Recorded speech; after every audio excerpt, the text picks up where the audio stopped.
Namaste everyone. A warm welcome to all of you to this course on a comprehensive understanding of the Nāṭyaśāstra, an extraordinary treatise on dramaturgy, dance, music, literature and aesthetics. I would like to express my heartfelt gratitude to Purāṇas Stories and Shri Praveen Mahodaya for hosting these set of lessons. Let's get into the topic. The name Nāṭyaśāstra itself. Most people have a wrong notion about what the Nāṭyaśāstra denotes or what it contains. Now, firstly, let us start with the basics. Let us break up the word Nāṭyaśāstra. The word Natya in the Indian classical tradition means drama. Today, in many parts of the country, especially in South India, the word Natya has taken the truncated meaning of dance. However, originally, in the perspective of the author of the Nāṭyaśāstra, Baratamuni, and in the Indian classical tradition, the word Natya meant holistic theatrical activity, holistic theatre or drama. Shastra is any technical treatise which gives out very comprehensive, logical, time-tested wisdom with regards to the particular domain in study. So, the Nāṭyaśāstra can be said to be a holistic treatise on the theatre traditions of India. Let me elaborate a little bit upon the word Shastra. Most people get flabbergasted, they get averse or they get shocked or they are tensed when they hear the word Shastra. There is nothing to be worried there. Let us try to see what the word actually means. The word Shastra comes from Shasanat, Shamsanat, Shastra Ityahuhu. Every Sanskrit word has an etymological root. Here the word Shastra comes from Shasanat, Shamsanat, Shastra Ityahuhu. So the two words there, they're indicating the dual purpose or the dual nature of a Shastra. A Shastra can either be prescriptive or it can be descriptive. Now let us take a few examples for a prescriptive Shastra. See, there are some aspects of the Dharma Shastras in India, some of them which may look prescriptive in nature. See, for example, it has been prescribed that you should not use knife on another person's body. You must not kill another person. It is wrong to do so. Similarly, if you take the Ayush-Shastra or the Ayurveda, when you go to a doctor, if you go to any other doctor as well in the modern day, what does the doctor give you? He gives you a prescription. He prescribes certain medicines.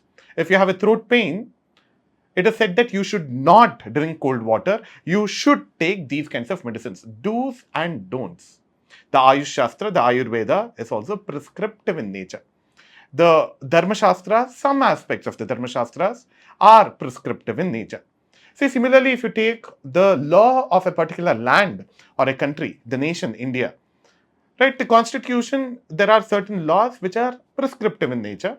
For instance, you should drive on the left side of the road. You should stop at the traffic signals, etc. There are some prescriptions given. If you break away from the prescriptions, you may be punished, you may be fined, etc. Now, while some of the Shastras are prescriptive, there are others that are descriptive in nature. See, for example, the Khagolashastra. Khagolashastra itself means astronomy. Astronomy is the study of the light emitting objects in the sky. See, that is how the word, by the way, Jyotisha comes. Jyoti means light. The study of light emitting objects in the sky is Jyotisha or Khagolashastra, where you study the movement of the sun, the moon, the stars, etc. See, now astronomy cannot be prescriptive in nature. I can't go and prescribe to the sun that you should rise in the east, you should set in the west, etc. I can't go and tell the moon that you must be half your size on the Ashtami day, you must vanish on the Amavasya. I can't do that. I can just describe the planetary motions. I can just describe the stellar formations in the sky, etc. So some of these Shastras, Khagola for instance, is descriptive in nature. Shamsana is the word used for that. Shasana is prescriptive. See, similarly, Sasya Shastra, for instance, botany, if we may call it so, it is also descriptive. I can't go and tell a plant that you should have chlorophyll, you should do photosynthesis, etc. Whatever are the natural laws or the manner in which the nature works, I can have some description there. I cannot have prescription. But for culture, for the maintenance of the world order or for maintenance of the societal order, I might have to have certain kinds of prescriptions. See, the Ayush Shastra or the Ayurveda is helping us have a healthy body and a healthy mind. So it is natural for that Shastra to have certain kinds of prescriptions. The Dharma Shastra or the law of the land is helping us cohabit with other individuals happily, comfortably, peacefully, in harmony in the society. So therefore, it is natural for that to have certain prescriptions. Now, a Shastra, like we saw, it can be Shasanatva or it can have that Shamsanatva. That is the prescription or description. These are the two qualities. Now, coming to Nāṭyaśāstra, the question naturally arises, is the Nāṭyaśāstra prescriptive or descriptive? I would say that it's a combination of both, and over and above that, it is suggestive in nature. It is going to give you a set of suggestions.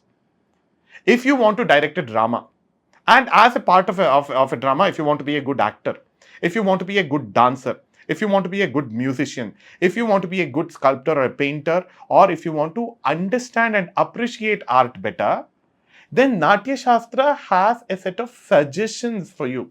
If you do this, this and this, then you can potentially become a good dancer. If you understand this, this and this, you can potentially become a better Sahridaya, a better connoisseur, a better rasika, etc. So the Nāṭyaśāstra is not telling you that you should become a dancer or you should become an actor or you should become a musician, etc. If you want to become one, and if your aim is to refine your own artistic abilities, then the Nāṭyaśāstra has a certain set of ideas or suggestions which are time-tested, which it would lay in front of you, and it is for you to understand whether you want to take it or imbibe it, etc. Now, that's about the term Nāṭyaśāstra itself. A couple of other practical things connected with the Nāṭyaśāstra. Who wrote it, or when was it written, etc. Many of you might have this question. It was written by the sage Bharata Maharshi, Baratamuni. In fact, I can say with all confidence that a treatise like Nāṭyaśāstra, which is very exhaustive, all-inclusive, and a universal treatise on all kinds of classical art, including its folk manifestations. I'll speak about these terms later in detail. Marga and Deshi are the two terms which we are going to address in the future episodes. So the classical art forms and their derivatives, all of them are covered in the best possible manner in the Nāṭyaśāstra. The Nāṭyaśāstra is not just meant for training the artists. There are segments in the Nāṭyaśāstra to train the audience as well. See, in the Indian tradition, Abhinavagupta, a commentator on the Nāṭyaśāstra, he says elsewhere in something called the Dhvanyalokalochana, Saraswatyas tattvam kavi sahridayakyam vijayate. Let me repeat it. Saraswatyas tattvam kavi sahridayakyam vijayate, Abhinavagupta says. Just look at this statement. He says the Devi Saraswati manifests herself as the artist and as the audience. The artist and the audience are the two sides of the same coin. A coin cannot exist with only one side. It will need to have those two sides. Look at the elevated status given to the rasikas, the connoisseurs or the sahridayas in the Indian tradition. They are as important as the artists. Artists can never ignore or downplay upon the sahridayas. So the Nāṭyaśāstra in that sense is Kavi Kalavida Sahridaya Shikshartham. So therefore, in this context, we would like to welcome people of all diverse backgrounds. It's not, this particular course is not just meant for dancers only, or for theatre people only.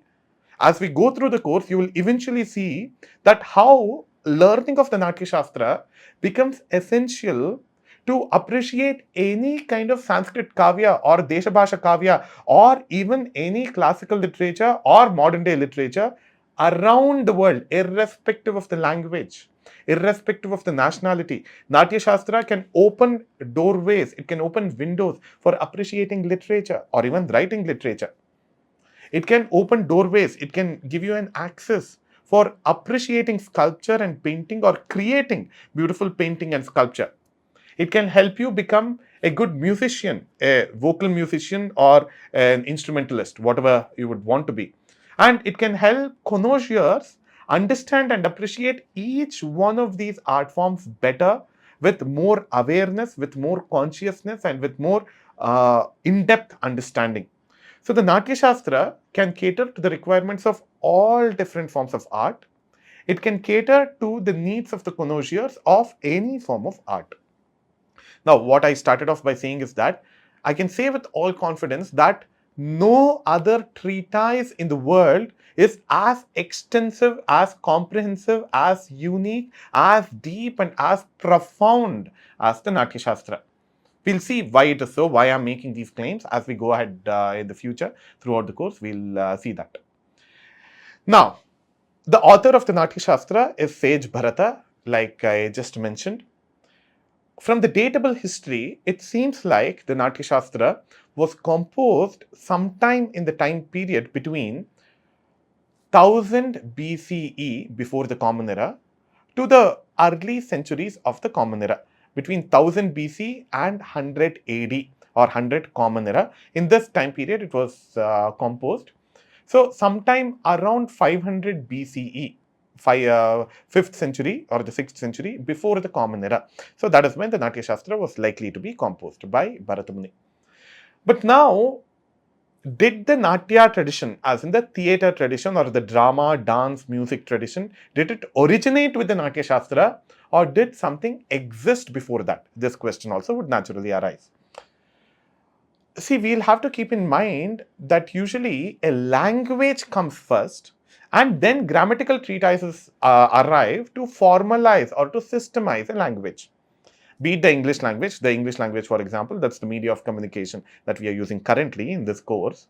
The language would have been in existence for thousands of years. But treatises of grammar would have come later on. See, even with the Sanskrita Bhasha, the Sanskrit language, the language has been in existence from at least about 10,000 years.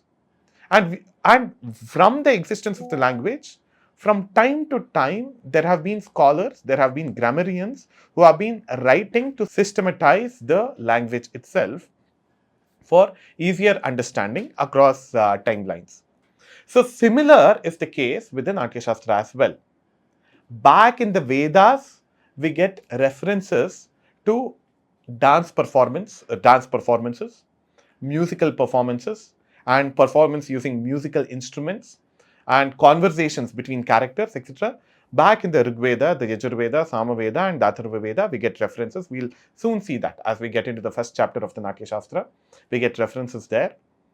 In the Ramayana, which is definitely older than the Nāṭyaśāstra, we get references to Stri Nataka Mandalis. There were these drama companies which were run exclusively by women. We get references to that. In the Mahabharata, like many of you might be aware, in the Virata Parva, Arjuna disguises himself as a dancer, as a dance teacher, Bruhannada, and he teaches dance. So we get reference to dance, music, drama, etc. from the Ramayana and the Mahabharata both.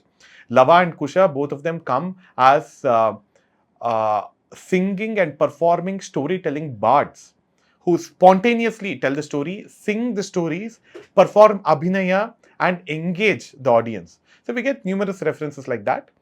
So all that I'm trying to say here is that the Natya tradition, that is the theatre tradition, which includes drama, dance, music, literature, etc., that has been in existence from the time man has walked on this earth. It has been in existence, at least in the recorded history in India, from the period of the Rig Vedas, from the period of the Vedas, starting from the Rig Veda.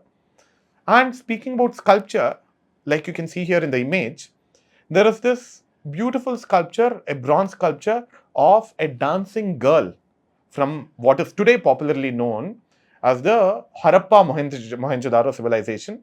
But that in the Indian tradition was called the Sindhu Saraswati Samskriti. That tradition which grew between the rivers Sindhu, that is the river Indus today, and the river Saraswati, which has been lost today. So this region, that is what is today in the modern terminology called Harappa and the Mohenjo-daro civilization. So there we find this sculpture of this dancing girl, which again has a reference to in the Nāṭyaśāstra, as in not a reference to this particular image, but that particular stance of that dancing girl is called the Ayatasthana, with one of her hands in the Lata Hasta, etc. So we get a reference to that particular description of that posture in the Nāṭyaśāstra as well. Okay, so now to summarize, we have literary tradition and sculpture, painting, archaeological evidence for the existence of dance drama tradition even in the times prior to the Nāṭyaśāstra. That's one thing to remember. Now, secondly, were there other treatises on dramaturgy in India before Bharata? The answer is yes, but then we haven't got them in their completion. We get to know from Panini's sutras. See, this is for the benefit of students in the audience. Students, if you're serious about knowing the historicity of the Nāṭyaśāstra and the treatises which existed before and which have come into existence after the Nāṭyaśāstra, I'm just giving certain names. In Panini's Ashtadhyayi, which is a treatise on Sanskrit grammar, he mentions the existence of what are called the Natasutras. Natasutras, which were authored by Shilali, Krushashva, and a few others.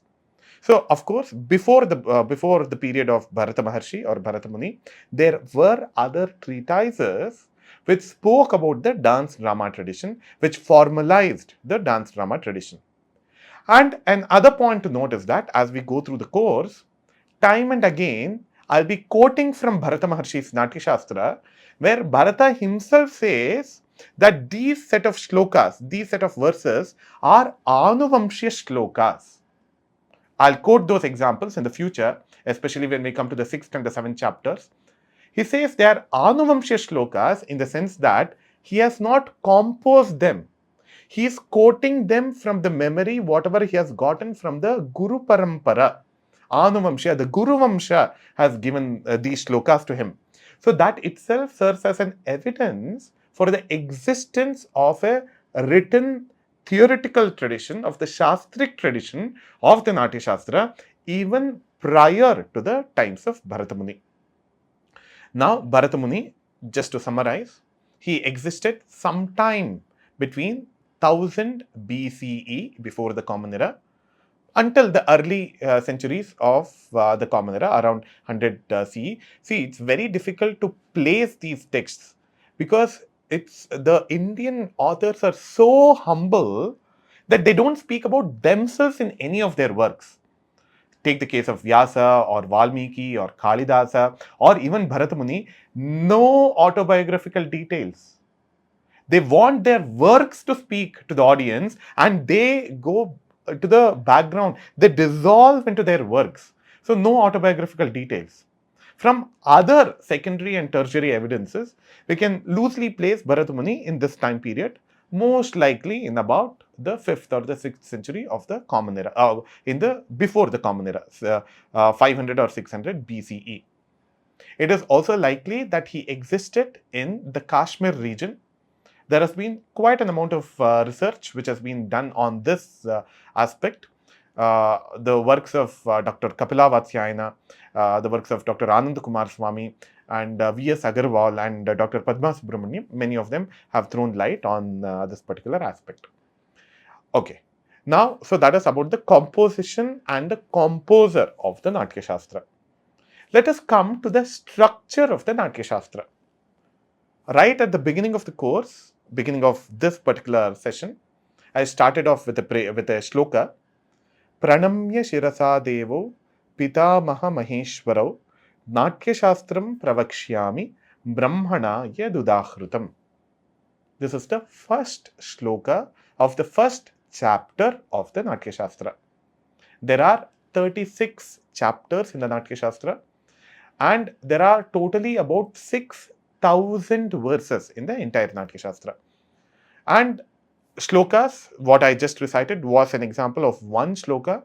There are 6,000 such shlokas. In addition to that, there are these prose passages also, which we'll encounter with time. There are also these things called the sutras.